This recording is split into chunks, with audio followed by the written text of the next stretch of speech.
우리는 지난 세 주에 걸쳐서 믿음의 장이라고 하는 히브리서 11장에 나오는 그런 믿음의 영웅들을 살펴보았습니다. 서론적으로 1절부터 3절까지는 믿음이 무엇인지 본질에 대해서 말씀을 했고, 그다음에 4절부터 7절까지는 아브라함 이전의 세 사람 아벨, 에녹, 노아에 대한 믿음들을 살펴보았습니다. 그리고 8절부터 19절까지 아브라함을 비롯한 믿음의 족장들의 믿음을 살펴보았습니다. 그리고 지난 시간에는 29절까지 이스라엘의 가장 훌륭한 믿음의 지도자 모세를 살펴보았습니다. 이제 오늘은 이 히브리서 11장 믿음의 장의 마지막 부분으로서 사사시대 이후의 믿음의 선진들을 종합하면서 11장 믿음의 장의 결론을 살펴볼 것입니다. 32절에 말씀한 것 같지요. 정말 성경에 나오는 이 믿음의 사람들을 찾아서 열거해 보려고 하면은 시간이 부족하여 다 알아볼 수가 없습니다. 믿음의 참 대표 선수라고 할 수 있는 이런 사람들만 우리가 생각을 해보게 되는데, 참 믿음의 선한 사람들, 믿음의 사람들이 성경에 많이 있는 것을 보게 됩니다. 그럼 우리가 이 신문이나 뉴스를 통해 방송의 뉴스를 통해 가지고 듣게 되면 매일 이렇게 안 좋은 소식들, 그런 사람들이 얼마나 이렇게 많은지, 그죠? 그런 것들만 매일 보고 듣고 그래요. 그래서 실제 물론 세상이 많이 악해졌고 또 정말 세상이 점점 무서워져 가고 있습니다. 하지만 아직은 드러나지 않고 세상에 알려지지 않는 많은 선한 사람들, 정말 착한 사람들, 그런 사람들도 많이 있다라는 것입니다. 그래서 이 세상의 고난과 이제 박해 속에서 이제 믿음에 흔들리고 있었던 이 초대교회 성도들에게 오늘 이렇게 믿음의 많은 선진들, 믿음의 그 훌륭한 영웅들을 이렇게 그들에게 이렇게 소개하면서 믿음의 흔들림을 좀 이렇게 붙들려고 하는 그런 목적으로 계속해서 믿음의 영웅들을 찾아서 소개를 하고 있다라는 것입니다. 근데 오늘 본문에서는 이 믿음의 영웅들을 이렇게 표현합니다. 이들은 세상이 감당하지 못하는 사람들이다. 이렇게 표현을 했어요. 믿음의 사람들은 이 세상이 감당할 수가 없는, 세상이 감당이 안 되는 그런 사람들이라는 것이죠. 세상이 감당이 안 된다라는 이 말을 할 때 저는 생각나는 게 하나 있어요. 제가 어릴 때는 여러분 그런지 모르겠지만 집집마다 식사 때 되게 되면 찾아오는 그림들이 많이 있었어요. 밥 얻어 먹으러 오는 사람들이 많이 있었다는 이야기입니다. 식사 때가 되면 찾아오는 사람이 있는데, 제가 어릴 때에 항상 긴장시키는 한 사람이 있었어요. 저 사람이 오면 어떡하나 하고 우리 걱정을 했다는 이야기죠. 밥 달라고 소리를 지르면 이 사람은 들어옵니다. 그리고 그럼 밥이 모자랄 때도 있잖아요. 밥이 없다 그러면은 알았습니다, 가는 것이 아니라 그 자리에서 들어 눕습니다. 들어 눕고 고함을 지르고 막 집어 던지고 그래요. 그뿐만 아니라 집에 반찬이 좀 시원찮잖아요. 그것도 밥을 안 먹고 집을 던지고 난리를 피우는 거예요. 그래서 그 사람을 저희들은 억판이라고 불렀어요. 억판이. 억판이 그 사람이 오게 되면은 그날 밥 제대로 먹지를 못합니다. 정말 우리 동네가 감당하지 못하는 사람이었어요. 세상은 이렇게 부정적인 의미에서 감당하지 못하는 사람도 있지만, 오늘 성경에서는 그들의 믿음 때문에 정말 믿음으로 굳게 살아서 흔들리지 않고 살아서 세상이 감당할 수 없는 그런 사람들을 우리에게 소개를 하고 있습니다. 그 사람들은 바로 믿음으로 승리한 사람들 먼저 소개를 합니다. 이스라엘 백성들이 가나안 땅으로 들어가서 맨 처음 만난 성읍이 무엇이었죠? 여리고였습니다. 여리고는 이 지구상에서 가장 오래된 그런 성벽을 갖춘 도시, 가장 튼튼한 도시, 가장 견고한 그런 성읍이었습니다. 외부에서는 성벽을 오를 수 없도록 아주 경사진 그러한 램프길을 만들어 놓았고, 그리고 두꺼운 외벽과 그리고 내벽을 가진 이중벽을 가진 그런 성이었습니다. 그 안에 양쪽 그 외벽과 내벽 사이에 사람들이 집을 짓고 살 수 있을 정도로 아주 견고하고 벽이 두꺼운 그런 성읍이었습니다. 그런데 이 여리고 성을 어떻게 무너뜨렸습니까? 누가 무너뜨렸습니까? 어떤 전도사님이 주일학교 예배 때에 설교하다가 한 아이에게 질문을 했대요. 누가 여리고 성을 무너뜨렸지요? 그러니까 무슨 아이가 대답합니다. 저는 안 그랬어요.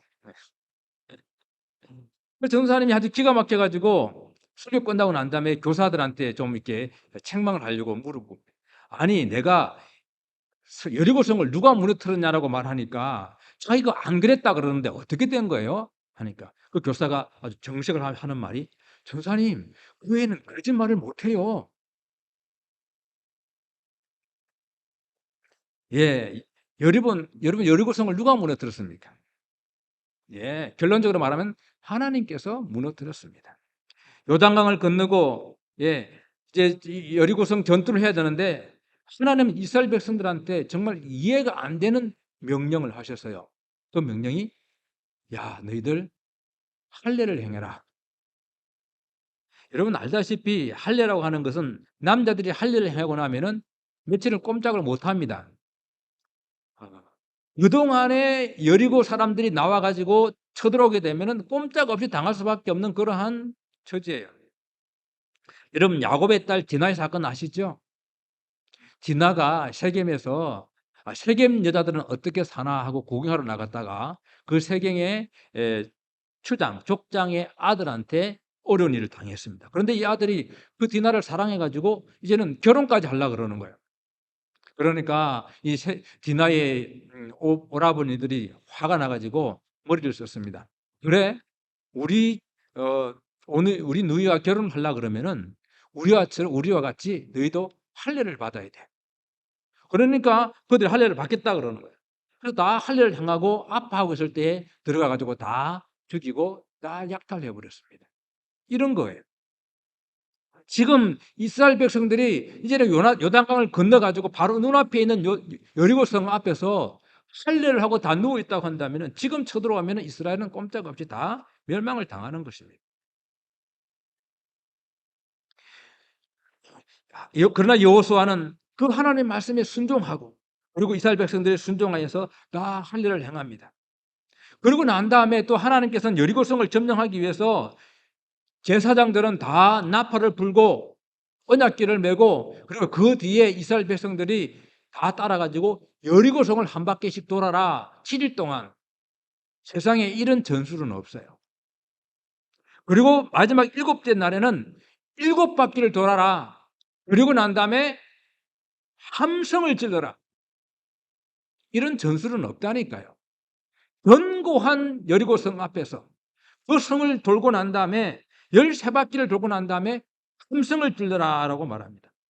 이 하나님의 명령에도 여호수아와 이스라엘 백성들은 순종하여서 그대로 행하였더니 어떻게 됐다고요? 여리고성이 와르르 무너진 겁니다. 그 견고한 성이, 사람으로서는 무너뜨릴 수 없는 그 성이 무너졌다라는 것입니다. 여리고성이 어떻게 무너졌다고요? 누가 무너뜨렸다고요? 예, 여러분들은 아니고 그 아이도 아닌 건 맞습니다. 여리고성은 이스라엘 백성들이 하나님 말씀을 순종하여서 믿음으로 돌았더니 하나님께서 그 성을 무너뜨려 주셨다라는 것입니다. 믿음으로 이스라엘 백성들은 난공불락의 여리고성을 무너뜨리고 승리하게 된 것입니다. 여리고성이 무너져서 멸망하는 가운데 라합이라는 그 여인은 믿음으로 정탐꾼들을 영접함으로 또 숨겨줌으로 그 약속을 믿음으로 모두가 다 멸망하는 가운데에 그와 그의 가족들은 구원을 받았습니다. 여리고 점령 이후에 계속된 그런 전쟁에서 여호수아는 믿음으로 나라를 이긴 사람입니다. 가나안 땅에는 7족속들이 살고 있었습니다. 또 가나안 주변에 많은 강한 그런 나라들이 있었습니다. 그 모든 나라들을 믿음으로 정복하고 이겼다는 이야기입니다. 또한 여호수아 이후에도 바락은 하솔 왕 야빈의 그런 군대 장관 시스라를 이겼다고 사사기 4장에 나옵니다. 또 미디안과 아말렉이 정말 메뚜기 수와 같이 많이 모여들었어요. 그들의 낙타는 해변에 모래같이 많은 그런 수가 이스라엘에 전쟁하려고 모여들었습니다.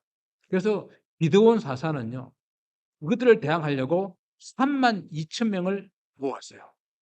지금 메뚜기 떼같이 많은 그런 미디안과 아말렉 군사들에 비해서 32,000명은 너무 적어요. 그런데 하나님께서 뭐라고 말씀하세요?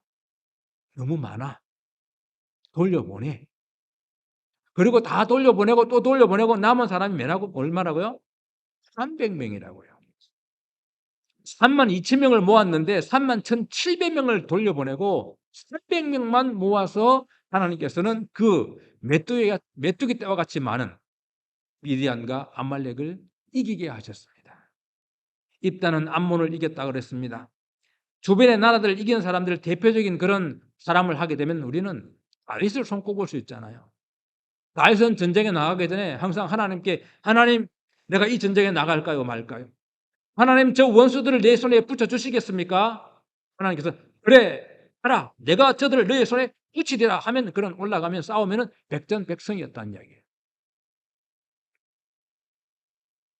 또한 믿음의 사람들은 어떤 상황 가운데서도 의롭게 하나님을 위해서 살았던 그런 사람입니다.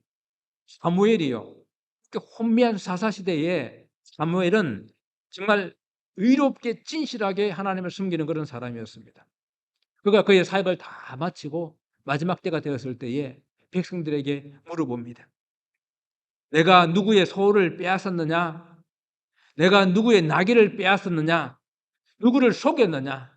누구를 압제했느냐? 내 눈을 흐리게 하는 뇌물을 누구의 손에서 받았느냐? 만약 내가 그렇게 했다고 한다면은 내가 그것을 너에게 다 갚으리라 이렇게 말했어요. 그러니까 이 백성들이 다 한마디로 뭐라고 대답했냐면은 그들이 이르되 당신은 우리를 속이지 아니하였고 압제하지 아니하였고 누구의 손에 서든지 아무것도 빼앗은 것이 없나이다. 사무엘은 이렇게 의로운 삶으로 이스라엘 백성들을 다스렸다라는 것입니다. 또한 믿음의 사람 다니엘은 사자의 입을 막았습니다. 이스라엘이 바벨론 포로가 되어서 다리오 왕 때에 다니엘이 믿음을 지키고 그는 비록 포로로 잡혀갔지만 하루에 3번씩이나 예루살렘을 향하여 기도하는 그 일을 쉬지 않았습니다. 그런데 그 일 때문에 모함을 받아가지고 사자굴에 갇혔어요. 사자굴에 던져지게 되면 사자가 입을 벌려서 바로 죽이게 되는데 하나님이 사자 입을 딱 봉하시게 되니까 사자가 다니엘을 해치지 못했다라는 겁니다. 이런 말씀이 다니엘서 6장에 기록되던 말씀이에요. 또한 느부갓네살 왕 때에는 그 왕이 만든 금신상 앞에 모두가 다 절을 해라라고 명령을 내렸습니다. 그런데 그 앞에 끝까지 절하지 않았던 사드락과 메삭과 아벳네고는 그들이 뿔 가운데 던져지게 되었어요. 그 풀무불을 보통 때보다도 7배나 더 강하게 해가지고 불을 피웠는데 심지어는 이 사드락과 메삭과 아벳네고를 불에 집어넣었던 그 사람이 불에 다 죽을 정도로 뜨거운 불이었는데 그들은 그 안에서 머리카락 하나도 상하지 않고 예수님 같이 느껴지는 그분과 함께 그 안에서 춤추며 뛰놀았습니다. 강한 불, 그 불의 세력도 사드락과 메삭과 아벳네고를 하지 못했다라는 것입니다. 믿음은 이렇게 도저히 불가능한 것을 가능하게 하고 약한 것을 강하게 하고 이렇게 승리를 주시는 그런 하나님의 능력이 된다는 이야기입니다. 또한 두 번째 부류의 사람들은 고난 속에서도 믿음을 지킨 사람들 35절에서부터 38절까지 내용을 나눈 사람들입니다. 35절 말씀을 보게 되게 되면요. 여자들은 자기의 죽은 자들을 부활로 받기도 하며 또 어떤 이들은 더 좋은 부활을 얻고자 하여 심한 고문을 받되 구차히 풀려나기를 원하지 아니했다 그랬습니다. 이미 죽은 아들이 다시 살아나는 것들을 경험하여 부활한 아들을 다시 받는 사람들이 있었다라는 것입니다. 여러분 수냄 지역에 한 부부가 살고 있었다는 거 아시죠? 그 수냄 지역을 지나갈 때마다 엘리사가 지나갈 때마다 이 두 부부는 그 엘리사를 정성껏 이렇게 공양을 숨겼습니다. 그런데 그 두 부부에게 문제가 하나 있었는데 자식이 없었어요. 그래서 이 엘리사가 하나님께 기도해서 자식을 얻게 해 줍니다. 그런데 이 아들이 하루는 들에 나갔다가 "아이고 머리야, 아이고 머리." 하더니 그냥 죽었어요. 아마 일사병으로 이해를 합니다. 그때 이 수넴 여인은 죽은 아들을 갖고 절망과 포기한 상태에 있는 것이 아니라 즉시 이 엘리사에게 믿음으로 달려갑니다. 그에 가면 고쳐줄 수 있다라는, 다시 살려낼 수 있다라는 믿음 때문에는 그렇죠. 그래서 이 믿음으로 달려갔던 이 수넴 여인을 엘리사는 엘리사가 달려와 가지고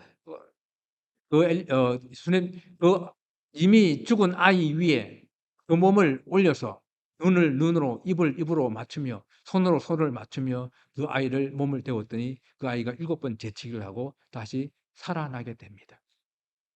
이렇게 죽은 아이들을, 죽은 사람들을 다시 부활한 그런 생명으로 받는 여인들이 있었다라는 것입니다. 신약 시대에도 마찬가지로 수넴의 과부도 죽은 아들을 장사 지내기 위해서 메고 오는 것을 예수님께서 그들을 살려주는 그러한 일들을 경험하게 되죠. 마리아와 마르다, 자기 죽은 오라버니 나사로가 죽었는데 이 죽은 것은 이미 죽어서 사흘이 지나가지고 썩어서 냄새가 나는 그러한 자기 오라버니를 다시 부활로, 다시 이렇게 생명으로 받는 그런 일들을 경험했다라는 것입니다. 이렇게 많은 사람들이 죽은 자들을 부활로 받기도 하는데, 오늘 이 본문의 말씀에서는 이런 사람들도 있지만은 그렇게 더 좋은 부활을 받기 위해서 고난도 죽음도 두려워하지 않고 무차히 풀려나려고 믿음을 배반하거나 비굴하지 않는 사람들이 있었다라는 것입니다. 더 좋은 부활이라는 것은 무엇입니까? 마지막 날에 우리가 하나님과 함께 영원한 생명을 갖게 될 그 날을 말하는 것이에요. 믿음을 가진 선지들은 이 땅에 사는 동안에 이 세상에서 누리는 어떤 그런 낙보다도 더 주님의 그 영광을 더 좋아했기 때문에, 고난 속에서도 더 좋은 부활을 기다렸기 때문에 우리는, 그 사람들은 이 고난들을 기꺼이 참고 견뎌냈다라는 것입니다. 36절에 이렇게 보시게 되게 되면은, 또 어떤 이들은 조롱과 채찍질뿐만 아니라 결박과 옥에 갇히는 것, 그리고 그런 시련들도 많이 받았고 돌로 치는 것과 톱으로 켜는 것과 시험과 칼로 죽임을 당하고 양과 염소의 가죽을 입고 유리하며 궁핍과 환난과 학대를 받았다라고 말하고 있습니다. 여러분, 우리 구약에 이러한 선자들 기억하시는 분이 있습니까? 저는 예레미야가 기억납니다. 예레미야는 이스라엘이 바벨론에게 멸망하고 포로가 될 것을 예언한 선지자예요. 어떤 선지자가 자기 나라가 멸망할 것이라고 그거 예언하고 다니기 좋아하는 선지자가 있겠어요? 하나님께서 그렇게 말씀하라고 하시니까 그렇게 그 말씀을 전하는 것입니다. 그런데 이렇게 말을 전했다고 사람들이 다 예레미야를 싫어하는 거예요. 당시 제사장 스울이라는 사람은 이 말을 듣고 예레미야를 때리고 성전에 옥에다가 가둬버렸습니다. 또 당시 왕에게 좋은 말만 하는 그런 거짓 선지자들도 예레미야를 박해하고 핍박했습니다. 그래서 26장 8절에 보게 되면요, 예레미야가 여호와께 명령하신 말씀을 모든 백성에게 전하기를 마침에 제사장들과 선지자들과 모든 백성이 그를 붙잡고 이르되 네가 반드시 죽여야 하리라. 모두가 다 예레미야를 죽이려고 이렇게 혈안이 되어 있었습니다. 유다가 바벨론에 망할 것이라는 이 하나님의 말씀을 예레미야가 계속 전하자 시드기야 왕과 또 신하들은 예레미야를 박해하고 옥에 가뒀는데, 웅덩이에 가둬가지고 아무것도 주지 않아서 옮겨 죽이려고까지 했었습니다. 그러나 이러한 것들이 예레미야로 하여금 하나님의 말씀대로 전하는 것을 지를 못했어요. 영원한 소망, 더 나은 부활, 그것을 그는 바라보고 있었기 때문에 이 땅에서의 고난을 참고 견디어 냈다라는 것입니다. 여러분, 스가랴 선지자는 여호와의 전 뜰 안에서요, 또 신약의 스데반 집사는 예루살렘 성 밖에서 돌에 맞아 죽었습니다. 여러분, 이사야 선지자도 죽음을 당했는데, 이 다른 어떤 문헌에 보게 되게 되면은 이사야 선지자가 이 성전이 파괴될 것을 예언하자 왕이 노하여서 체포를 명합니다. 그래서 산골로 도망갔는데 붙잡혔어요. 그래서 그 이사야 선지자는 나무 톱으로, 잘 잘라지지 않는 나무 톱으로 그 몸을 두동강 내 가지고 죽였다라는 기록이 있습니다. 우리야 선지자는 칼에 죽임을 당했고, 신약의 세례 요한도 또 야고보 사도도 헤롯의 칼에 참수형을 당했습니다.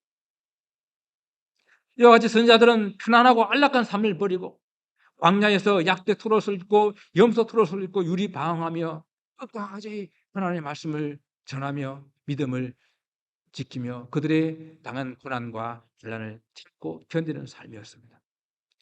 이들은 한결같이 이 세상이 감당하지 못하는 그런 사람들이었다라는 것입니다.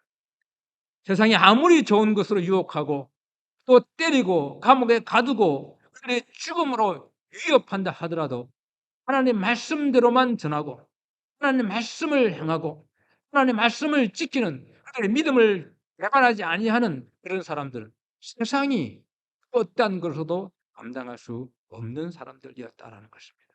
바로 이들은 믿음으로 더 나은 하늘의 소망을 가지고 살기 때문에 이 땅에서의 믿음의 고난들을 견디고 이겨낸 사람들입니다. 이 세 번째의 사람들은 이 유보된 약속을 기다리는 그런 사람들인데요. 저는 이 믿음의 조상들이 더욱더 이렇게 대단하다고 느껴지는 것은 바로 이것 때문입니다. 오늘 본문 말씀은 그들은 다 믿음으로 말미암아 경고는 받았다 그랬어요. 그런데 약속된 것은 받지 못한 사람들이다라고 성경은 말해요. 동일한 말씀이 13절에도 우리가 이미 읽어봤는데 살펴본 것인데 이렇게 기록되었습니다. 이 사람들은 다 믿음을 따라 죽었으며 약속을 받지 못하였으되 이것들을 멀리서 보고 관영하며 또 땅에서는 외국인이나 나그네 임을 정언하는 사람들이었다라고 그랬어요. 믿음으로 증거는 받았는데 약속을 받지 못했다는 것이 무슨 뜻입니까? 하나님 나라의 백성이라는 신분증을 받았어요. 그런데 아직 하나님 나라에 들어가지를 못했다. 하나님의 나라의 백성이라고 분명히 알고 있지만은 아직도 그들은 그 나라에 들어가 보지는 못했던 그런 사람들. 하나님 나라는 바로 예수 그리스도께서 오심으로 성취된 것이기 때문에 그들은 멀리서 그것이 이루어지기를 바라보며 살았던 그런 사람들입니다. 구약의 믿음의 사람들은 장차 예수 그리스도께서 오셔서 그 나라를 이루실 그 나라를 멀리서 환영하며 바라보면서 살았는데 그럼에도 불구하고 이 땅 가운데서 믿음으로 살았다는 거예요. 쉽게 말하면은 하나님 나라를 정말 맛만 보여준 겁니다. 아버지 생신잔치가 있었는데요. 어머니께서 맛있는 요리를 해놓으시고 아버지가 늦게 들어오시는데 기다리라는 거예요. 너무 먹고 싶어 하니까 조금 뛰어가지고 맛을 보여줍니다. 맛있어요. 그 맛있는 것 때문에 잠이 와도 안 자고 끝까지 기다리고 있는 거예요. 조금 맛만 본 그것 때문에. 바로 구약의 이 성도들이, 이 구약의 믿음의 조상들이 그 맛만 본 겁니다.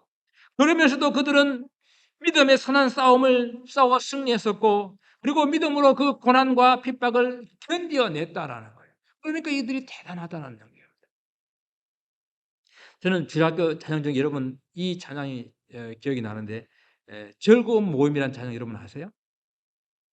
제목만 좀 이렇게 제목은 좀 생소할 수가 있어요. 자, 가사를 들으면 잘 아실 거예요. 작은 광주리에 모세를 알죠. 얻은 고등이 예레미야도 큰 물고기 속에 요나도 알죠. 광주 속에 있는 노아 가족도 모두 만나보겠네. 천국에 가면 보겠네. 이 찬양 아시죠? 예. 어릴 때 신나게 불렀던 것 같아요.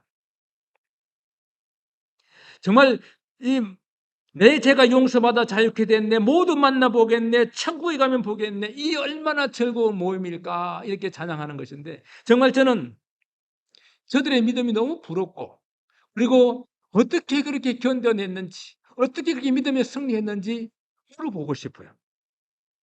또 근데 또 한편으로는 그들에 대한 미안한 생각이 있어요. 우리가 부러워하는 저들은 증거는 받았지만은 약속은 받지 못한 그런 사람들.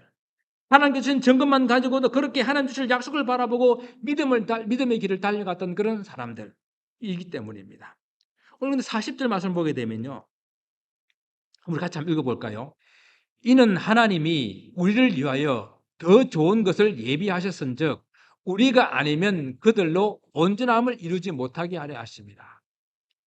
이 말씀을 보게 되니까 아니 우리가 이 하나님의 약속을 우리는 받았는데 그들은 증거만 가지고 살았다는 이야기. 증거만 가지고 살았는데 그럼에도 불구하고 이들은 믿음의 길을 이렇게 걸어가고 있었다라는 것이죠. 이 우리가 아니면은 그들이 받았던 그 증거는 완성되지가 않는 그런 것들이에요. 그래서 이 말이 무슨 말씀입니까? 생각을 해보았어요. 그러니까 하나님께서는 우리에게 그들이 그 바라보고 소망했던 그 하나님의 나라를 우리를 통해서 이루고 우리를 통해서 완성하시고자 한다라는 그런 뜻입니다. 우리가 이 놀라운 그들이 멀리서 바라보고 꿈꾸고 소망했던 그것을 이루어 나갈 수 있도록 귀한 사명을 저희 여러분들에게 주셨다라는 것입니다. 이 세상 끝날까지 주의 복음이 전도돼야 그 나라가 올 것이라 그랬잖아요. 그래서 우리한테 이 마무리할 수 있는 이 놀란 축복을, 놀란 은혜를 우리에게 허락해 주셨다는 이야기입니다. 사랑하는 성도 여러분, 저희 여러분의 어깨에는 이 하나님 나라를 모세도, 아브라함도 모세도, 그 믿음의 엘리야의 선지자도, 엘리사 선지자도, 예레미야도, 그리고 그 다윗도 바라만 보았던, 그리고 그 멀리서 그것을 바라보며 열심히 수고하고 애썼던 그 일들을 누구를 통해서 우리를 통해서 이루려고 하신다라는 뜻입니다. 그래서 이 말씀을 지금 믿음의 고난 속에서 믿음이 흔들리고 있는 그 히브리 성도들에게 이 말씀을 하고 있는 거예요. 지금 너희들이 고난 속에서 어렵고 힘드냐? 너희들이 지금 이런 고난 속에서 다시 옛날로 유대교로 돌아가려고 하느냐? 아니야. 옛날에 우리의 믿음의 조상들은 이 너희들이 받았던 이 약속을 받지도 못했던 사람들이라. 증거만 가지고 맘만 보고도 그렇게 믿음의 길을 달려오며 믿음에 승리하고 그리고 그들은 끝까지 그 고난 속에 참고 견디며 이겼는데 어찌 다시 그 유대교로 돌아가려고 하는가? 어찌 믿음에서 흔들리고 있는가? 그러면서 믿음의 성도들을 격려하는 이 말씀이에요. 이 말씀이 오늘날 우리에게 들려주고 있는 이 하나님의 말씀은 예수 그리스도를 통해서 이루어질 하나님의 영원한 나라 그걸 너희들을 통해서 우리들을 통해서 저와 여러분을 통해서 이루겠다라고 하시니까 저는 그들을 바라볼 때 너무도 미안하고 죄송한 마음이 있는 거예요. 그래서 저는 이렇게 생각합니다. 우리 모두는 다 아브라함에게 빚졌고 모세에게 빚졌고 예레미야에게 빚졌고 엘리야에게 빚졌고 다니엘에게 빚진 사람들이에요. 그리고 이 초대교회 성도들에게 다 빚진 사람들이고 종교 개혁자들에게 빚진 사람들이고 그리고 이 땅의 믿음의 창조자들에게 빚진 사람들이고 그리고 이 땅을 우리 대한민국을 찾아왔던 그 초대의 믿음의 선교사들에게 다 빚진 사람들이에요. 그 빚을 갚는 길은 무엇인가? 하나님께서 우리를 통해서 당신의 나라를 완성시키고자 하는 온전히 이루고자 하는 그 일을 우리가 하나님 감당하겠습니다. 주의 복음을 세상 끝까지 전하는 그 일을 우리가 감당하겠습니다. 그 일을 하는 거예요. 사랑하는 성도 무관이 우리가 뭐라고요? 우리가 뭐라고 아브라함도 모세도 사무엘도 엘리야도 예레미야도 다윗도 받지 못한 그 약속을 우리가 받게 하시고 우리를 통해서 그 일을 완성하게 하시냐 하는 것입니다. 그래서 이 빚진 마음을 갚는 마음으로 믿음의 선한 싸움을 싸우며 승리하는 삶을 살기를 바랍니다. 이 빚진 마음으로 여러분 어떤 어려움과 어떤 좀 괴로움과 힘든 일이 있더라도 믿음으로 견뎌내며 이겨내며 승리하시기를 바랍니다. 우리는 왜 더 좋고 더 나은 하늘나라를 소망하는 그런 일을 우리에게 맡겨라, 완성해라 라고 주님께서 맡겨주셨기 때문입니다. 정말 세상이 감당하지 못하는 그런 믿음의 삶을 살았던 우리 선조들의 그 믿음을 본받아서 여러분의 삶의 현장에서 정말 그들이 어떤 유혹을 하고 어떤 협박을 하고 어떤 위협을 하더라도 흔들리지 아니하는, 정말 그들이 감당할 수가 없는 그런 믿음의 삶을 살아갈 수 있기를 바랍니다. 그래서 우리들도 우리 후손들에게 믿음이 감당할 수 없는 그런 삶의 모습을 남겨줄 수 있는 그런 여러분 되시기를 주님의 이름으로 축원을 드립니다. 기도하겠습니다.